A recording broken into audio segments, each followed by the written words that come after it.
A história da África deve ser reescrita.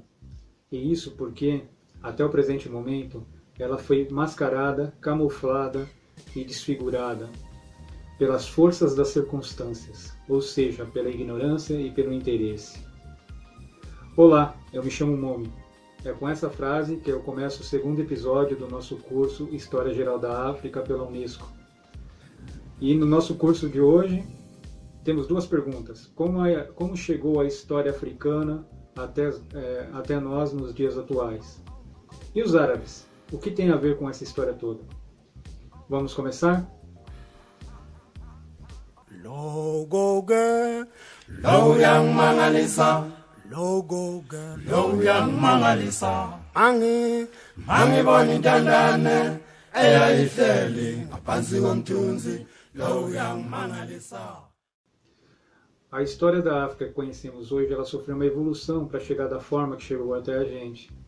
E acredito que no mundo todo também hoje. Os primeiros trabalhos sobre a história da África são tão antigos quanto a própria escrita. Os historiadores do Velho Mundo, mediterrâneos da civilização islâmica medieval, tornaram como quadro referencial o conjunto do mundo conhecido, que compreendia uma considerável porção da África, ou seja, não toda ela. A história do norte da África continuou a ser a parte essencial dos estudos históricos, até a expansão do Império Otomano no século XVI.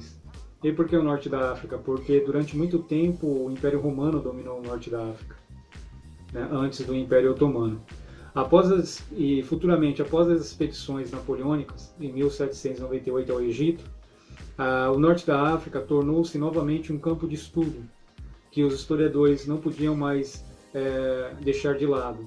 Com a expansão do poder colonial europeu nessa parte da África, após a conquista de Argel pelos franceses em 1830 e a ocupação do Egito pelos britânicos em 1882, um ponto de vista europeu colonial passou a dominar os trabalhos sobre a história da porção do norte da África, ou seja, muitas coisas começaram a mudar desde o Império Romano, da sua queda.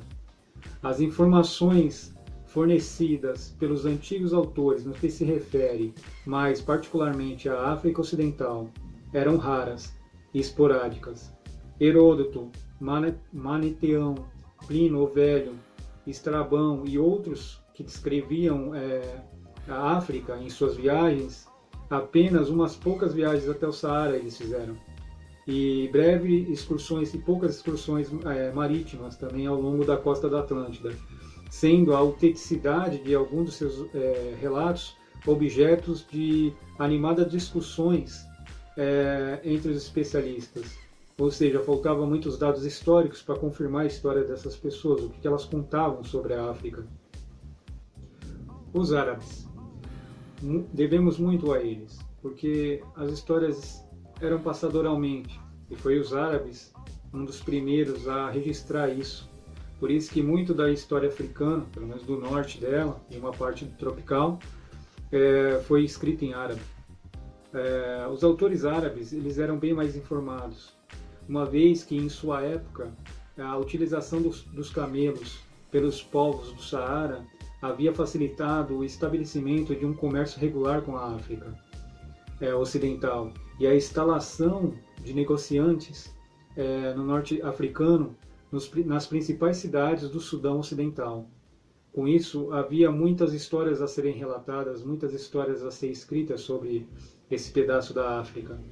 Por outro lado, o comércio por parte ocidental do Oceano Índico tinha se desenvolvido a tal ponto que um número considerável de mercadores da Arábia e do Oriente Próximo se instalara ao longo da costa oriental da África.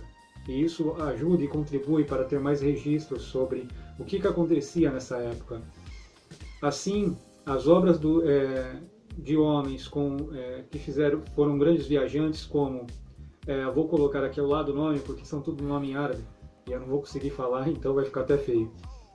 Assim, as obras de grandes viajantes árabes são de grande importância para a reconstrução da história africana, em particular do Sudão Ocidental e Central. durante o período compreendido entre o século IX e o século XVI. Não existe nenhum estudo sistemático sobre as mudanças ocorridas ao longo do tempo e que constitui o verdadeiro objetivo dos historiadores da época. Ou seja, a sincronicidade da história, né, talvez, muitas vezes, poderiam ser provenientes de relatos mais antigos. Talvez o historiador da época que estivesse relatando algo que ele estava vendo, presenciando, talvez fica muito difícil garantir que foi esse mesmo que estava lá. Ele poderia ter pegado o relato de outra pessoa de outra época. Então essas são algumas dificuldades. Leão africano constitui um exemplo interessante desses problemas de informações, assim como Abi Batuta. Ele próprio viajou pela África, mas ao contrário deste, não se pode afirmar com certeza que todas as informações que ele nos fornece tenham provindo de suas observações pessoais. Agora, entre os primeiros historiadores da África, porém, encontra-se um muito importante, um grande historiador, no sentido amplo do termo. Referimos-se a Abi Kaladu. Viveu aproximadamente de 1332 a 1406. Ele poderia tomar com certeza o título de pai da história, devido a uma parte de suas obras serem consagradas à África e as suas relações com os outros povos do Mediterrâneo e do Oriente Próximo. Realmente ele era um historiador muito moderno, e é a ele que devemos muito do que se sabe hoje sobre a África tropical em sentido moderno. Assim, um dos capítulos de sua obra se refere à história do Império Mali, pouco conhecida, principalmente no Brasil, que, na época em que ele viveu, atingia seu auge. Este capítulo é parcialmente fundamentado na tradição oral da época, e por essa razão permanece até hoje como uma das bases essenciais da história desse grande estado africano que existiu naquela época. É interessante notar que as crônicas desta natureza, escritas em árabe, não se limitam necessariamente às regiões da África que tiveram influências islâmicas. Ou seja, deu para se verificar que graças aos árabes e sua cultura e a vontade de fazer comércio com outros povos e registrando tudo o que acontecia ao seu redor através da sua escrita, que hoje temos algumas informações sobre como era a África. Claro que a partir da entrada dos europeus, muitas dessas informações elas são suprimidas. Exemplo, no século XV, os europeus começaram a entrar em contato com as regiões das costeiras da África tropical, fato que desencadeou a produção de obras literárias que consistem em preciosas fontes de estudo para os historiadores modernos. 4 regiões da África tropical foram objeto em particular da atenção dos europeus da época: a costa do Guiné, na África Ocidental, a região do Baixo Zaire e de Angola, o Vale de Zambeze e as terras altas vizinhas, e por fim a Etiópia. Nessas regiões, durante o século XVI e o século XVII, houve uma considerável penetração em direção ao interior, mas, como no caso dos escritores antigos, clássicos ou árabe, o resultado não foi sempre, em geral, de uma forma tão imediata, a produção das obras históricas, ao longo do tempo que ela foi se desenrolando através de outras pessoas. Ou seja, as pessoas não chegavam e registravam as informações, até porque nem todas as pessoas da época eram historiadores ou tinham curiosidade de querer anotar a cultura das pessoas. Então isso foi sendo produzido ao longo do tempo. A costa da Guiné foi a primeira região da África tropical descoberta pelos europeus. E ela foi tema de toda uma série de obras a partir de 1460, aproximadamente até o início do século XVIII. Enquanto os africanos forneciam as mercadorias que os europeus desejavam comprar, como era em geral o caso da Guiné, os negociantes não se sentiam impelidos a mudar a sociedade africana. Eles se contentavam apenas em observá-las. Os missionários, ao contrário, se sentiam obrigados a tentar alterar o que se encontrava nessas condições.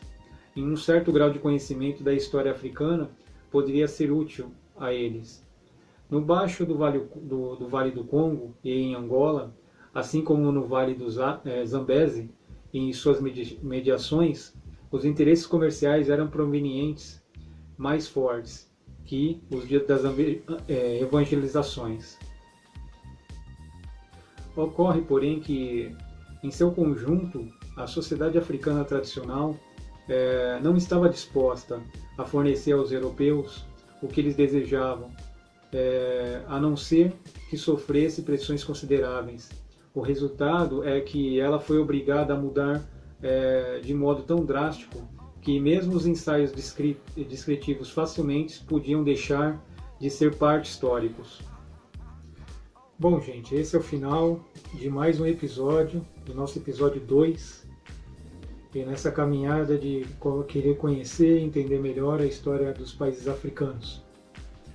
Espero que tenham gostado, tentem compartilhar com quem vocês puderem, e até o próximo vídeo. Até mais!